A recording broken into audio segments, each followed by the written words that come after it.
വ്യക്തമായി വരുന്നത്. ഭഗവാൻ എന്തിനാ ഈ പന്നിയുടെ രൂപത്തിൽ വന്നത്? അത്രേ സുന്ദര രൂപം കിടക്കും അല്ലേ? ഭഗവാൻ ഇങ്ങനെ ഓരോ അവതാരത്തിലും ഓരോരോ വ്യത്യസ്ത രൂപങ്ങൾ സ്വീകരിക്കാറില്ലേ? എന്തിനാ ഈ പന്നിയുടെ രൂപത്തിൽ വന്നത്? ഇവിടെ അന്വേഷിച്ചു പോയത് എന്തിനെയാണ്? ഭൂമിയാണ്. ഭൂമി എന്ന് പറയുന്നത് പഞ്ചഭൂതങ്ങളിൽ ഒന്നല്ലേ? ആണോ? ഏതൊക്കെയാ പഞ്ചഭൂതങ്ങൾ? പഞ്ചഭൂതങ്ങൾ ഏതൊക്കെയാ? കുട്ടൂസൻ, ലുട്ടാപ്പി, മായാവി ആണോ? വായു, അഗ്നി, ജലം. അതിന്റെ ഓർഡറിൽ പറഞ്ഞ് പഠിക്കപ്പെടും. അതൊക്കെ ഇടയ്ക്കുള്ളത്. ആകാശം തൊട്ട് ഏറ്റവും വലുതിൽ തൊട്ട് താഴേക്ക് വേണം. ആദ്യമുണ്ടായത് ആകാശം, ആകാശത്തിൽ നിന്ന് വായു, വായുവിൽ നിന്ന് അഗ്നി, അഗ്നിതത്വത്തിന്റെ കർഷണം കൊണ്ട് ജലം, ജലത്തിൽ നിന്ന് ഭൂമി. മനസ്സിലായില്ലേ? ആകാശം, വായു, അഗ്നി, ജലം, ഭൂമി. ഇതാണ് ആ ഓർഡർ. അപ്പൊ പഞ്ചഭൂതങ്ങളിൽ ഏറ്റവും ഒടുവിലത്തേതും ഏറ്റവും പ്രത്യക്ഷമായ ഭൂതം ഏതാ? ഭൂമിയാണ്. ബാക്കിയൊക്കെ അങ്ങനെ പ്രകടമല്ല. ആണോ? ആകാശം ഉണ്ടോ വെച്ചാലും ഉണ്ട്. അവിടെ ചെന്ന് നോക്കിയാൽ വേറെ ഉണ്ട് അല്ലേ? പ്രത്യക്ഷ അനുഭവമുള്ളത് ഏതാ? ഭൂമിയാണ്. ഈ ഓരോ പഞ്ചഭൂത തത്വത്തിൻ്റെയും ഭാവത്തെക്കുറിച്ചും അത് നമ്മളുമായുള്ള ബന്ധത്തെക്കുറിച്ചും അതിലൂടെ നമ്മളിൽ ഉണ്ടാകേണ്ട പരിവർത്തനത്തെക്കുറിച്ചും കൂടെ ബോധിപ്പിക്കാനാണ് ഈ ഒരു അവതാരത്തെ നമുക്കെടുക്കാൻ സാധിക്കുന്നത്. അപ്പം ഓരോ പഞ്ചഭൂതങ്ങൾക്കും ഓരോ പ്രത്യക്ഷ ഗുണങ്ങളുണ്ട്. അതിനെ തന്മാത്രകളെന്ന് പറയും. എന്തെന്ന് പറയും? തന്മാത്രകളെന്ന് പറയും. അതിനെ പ്രത്യക്ഷ ഗുണമെന്നാണ് പറയപ്പെടുന്നത്. അങ്ങനെയാണെങ്കിൽ ആകാശത്തിന്റെ പ്രത്യക്ഷ ഗുണം എന്താ? ഒരുപാട് ഗുണങ്ങളുണ്ട്. അതിലെ പ്രമുഖമായതിനാണ് പ്രത്യക്ഷം എന്ന് ഇവിടെ പറഞ്ഞത്. എന്താണ് ആകാശത്തിന്റെ ഗുണം? എന്താ? ശബ്ദമാണ്. സർവശബ്ദത്തെയും വഹിക്കാനുള്ള കപ്പാസിറ്റി ആർക്കുണ്ട്? ആകാശത്തിന് ഉണ്ട്.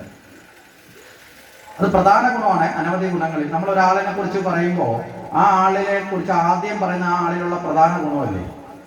പാട്ടുകാരനായിരിക്കും, ചിത്രകാരനായിരിക്കും, ഡാൻസും കളിക്കും. പക്ഷെ ഏറ്റവും നല്ലതുപോലെ ചെയ്യുന്ന ഏതാണോ അതല്ലേ ആദ്യം പറയുന്നത് അല്ലേ? അതേപോലെയാണ് പ്രധാന ഗുണം ആകാശത്തിന്റെ. രണ്ടാമത്തെ വായുവാണ്. വായുവിന്റെ പ്രത്യക്ഷ ഗുണം എന്താ? സ്പർശമാണ്. മനസ്സിലായി? വായുവിനെ നമ്മൾ അറിയുന്നത് എങ്ങനെയാ? സ്പർശത്തിലൂടെയാണ്. സ്പർശമാണ്. മൂന്നാമത്തത് എന്താ? അഗ്നിയാണ്. അഗ്നിയുടെ പ്രത്യക്ഷ ഗുണം എന്താ? ഇവിടെയാണ് നമ്മുടെ ആചാരത്തിൽ കുറച്ച് പെട്ടുപോകുന്നത്. അഗ്നിയുടെ പ്രത്യക്ഷ ഗുണം എന്താ? ചൂട് തണുപ്പ്, ചൂട് വെളിച്ചു അല്ല. പ്രത്യക്ഷ ഗുണം പ്രകടമായ തന്മാത്രാ തത്വം. അതൊരു കർമ്മമാണ്. എല്ലായിടത്തും ഭസ്മീകരിക്കുന്നില്ലല്ലോ. വെറുതെ ഇരുന്ന് നടത്തുന്ന അഗ്നി ഭസ്മീകരിക്കുന്നു. അഗ്നി അനുഭവപ്പെടുന്ന എന്തിലൂടെയാണ്? രൂപത്തിലൂടെയാണ്. ഈ അഗ്നി ഇവിടെ ഇരിക്കുന്നത് നിങ്ങൾ അറിയുന്നത് ചൂട് കണ്ടിട്ടോ വെളിച്ചം കണ്ടിട്ടോ മാത്രമല്ല, രൂപം കണ്ടിട്ടല്ലേ അല്ലേ? പ്രത്യക്ഷ ഗുണം രൂപമാണ്. അതുകൊണ്ടാണ് ക്ഷേത്ര ആരാധനയിൽ കർപ്പൂര ആരതിയും ദീപാരാധനയും ഒക്കെ മനസ്സിലായി ദർശയാമി എന്നാ പറയുന്നത്. യഥാർത്ഥത്തിൽ കർപ്പൂരം തൊട്ട് കൈ തൊട്ട് പൊള്ളിക്കേണ്ട സാധനമല്ല. പക്ഷെ ഇപ്പം നമ്മുടെ ഒരു ജീവിത രീതിയെ കർപ്പൂരത്തിൽ കൊണ്ട് കൈയിട്ട് കറക്കിയാൽ ഒരു മനസ്സിലായില്ലേ? ഒരു തൃപ്തി വരുത്തുള്ളൂ. യഥാർത്ഥത്തിൽ കർപ്പൂരം ശാസ്ത്രവിധി അനുസരിച്ച് കർപ്പൂരം ദർശിച്ചാൽ മതി. ദർശിച്ച് തൊഴുതുക, അത്രയേ ഉള്ളൂ. കർപ്പൂരത്തിൽ തൊട്ട് തൊഴുതിക്കുന്നത് തന്നെ ശുദ്ധ മണ്ടത്തരമാണ്. തൊഴുതുകൊണ്ട് തെറ്റൊന്നുമില്ല, പാപമൊന്നും കിട്ടത്തില്ല. പക്ഷേ ഏതെങ്കിലുമൊക്കെ അസുഖം വരാതിരുന്നാൽ കൊള്ളാം. കാരണം ഇന്നിപ്പോൾ കർപ്പൂരം എന്ന് പറഞ്ഞ് വരുന്നതിൽ പലതിലും നല്ല കെമിക്കലുകൾ ചേർന്നിട്ടുള്ളതാണ്. നമ്മളെല്ലാം മനസ്സിലാക്കണം. മനസ്സിലായില്ലേ? അതിൽ നിന്ന് ഉയരുന്ന പുക കയ്യിലേക്ക് പിടിച്ച് അത് പെട്ടെന്ന് പിടിച്ച് മൂക്കിൻ്റെ അടുത്തേക്ക് കൊണ്ടുവന്ന് ചേർത്ത് പിടിച്ചാൽ അത് ഉള്ളിലേക്ക് ചെല്ലുന്ന സമയത്തുണ്ടാകുന്ന പല തരത്തിലുള്ള അപകടങ്ങളെയും മനസ്സിലാക്കുക.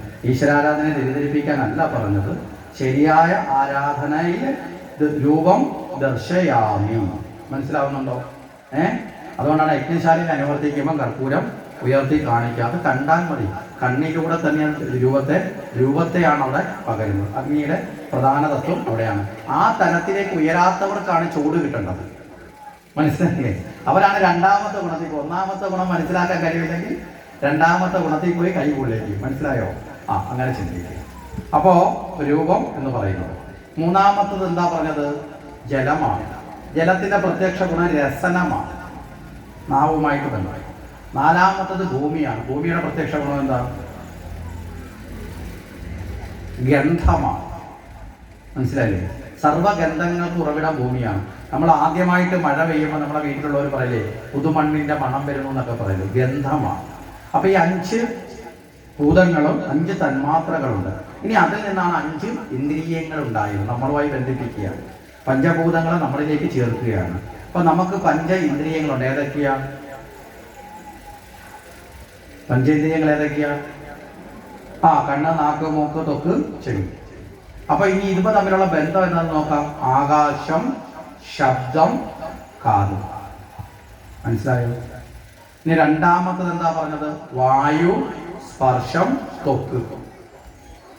കൃത്യമായോ? ഇനി മൂന്നാമത്തത് എന്താ? അഗ്നി, രൂപം, കണ്ണ്. ഓടായില്ലേ? ഇനി നാലാമത്തത് എന്താ? ജലം, രസനം, നാവ്. അഞ്ചാമത്തത് എന്താ? ഭൂമി, ഗന്ധം, മൂക്ക്. മനസ്സിലല്ലേ? അപ്പൊ ഗന്ധസ്വരൂപമാർന്ന ഭൂമിയെ ഉദ്ധരിക്കാൻ അല്ലേ വന്ന ഭഗവാന്റെ അവതാരത്തിലെ ഏറ്റവും വലിയ കർമ്മേന്ദ്രിയം ഏതാ? പന്നിയുടെ മൂക്കാണ്. മനസ്സിലാവുന്നുണ്ടോ?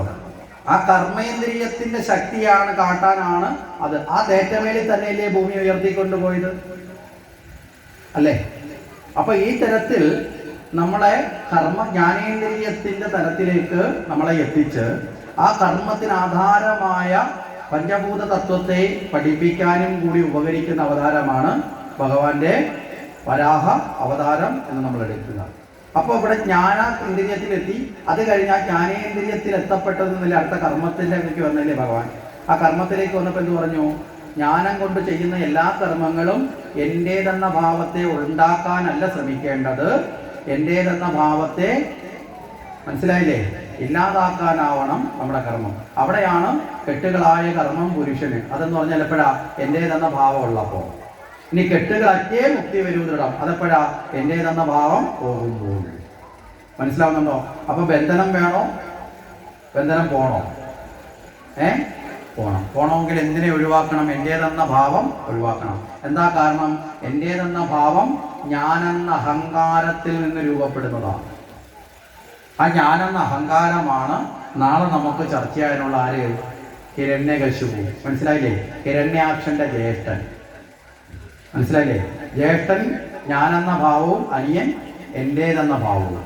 അനിയന്റെ പേര് പറഞ്ഞു ഹിരണ്യ അക്ഷൻ, സമ്പത്തിൽ കണ്ണുള്ളവൻ. ജ്യേഷ്ഠന്റെ പേരെന്താ? സമ്പത്ത് നേടിയവൻ. ഹിരണ്യകശിപു, അതായത് അതിന്റെ മേൽ ശയിക്കുന്നവൻ, അത് നേടിയവൻ. അപ്പൊ ഈ അർത്ഥതലത്തിൽ നിന്നാണ് ഭാഗവതത്തിന്റെ വരാഹാവതാരത്തെ നമുക്ക് ചിന്തിക്കാൻ സാധിക്കും.